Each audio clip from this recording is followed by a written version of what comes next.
Big boss 19 के weekend के वार पर जहां पर सलमान खान ने अशनूर की लगाई क्लास मृदुल वाले किस्से पर, वहीं इसके साथ ही साथ अशनूर को ये भी बोला कि वो कर रही हैं अभिषेक का यूज़। यहाँ दोस्तों सलमान खान का कहना है कि जिस तरीके से तान्या मित्तल की बहू वाली इमेज क्रिएट करने के पीछे लगी थी अशनूर, और अशनूर का ये कहना था कि तान्या जो करना चाहती है कलर्स पर आकर वो करके छोड़ चुकी है, जिसके बाद जिस तरीके का घमंड अशनूर की आंखों में दिख रहा था उसको कॉल आउट करेंगे सलमान खान, और ये भी बोलेंगे कि सभी यहाँ पर बहुत घमंडी है। उनको लगता है कि उन्होंने अपनी ज़िंदगी में सारी चीज़ें अचीव कर ली है, लेकिन ऐसा बिल्कुल भी नहीं है।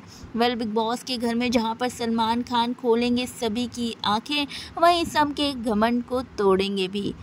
इसी के साथ घर में काफ़ी ज़्यादा लगाई गई है फटकार। आपका क्या राय है इस पूरे मामले पर? क्या आप भी करते हैं सलमान से एग्री? हमें कमेंट करके ज़रूर बताएं। सब्सक्राइब करें।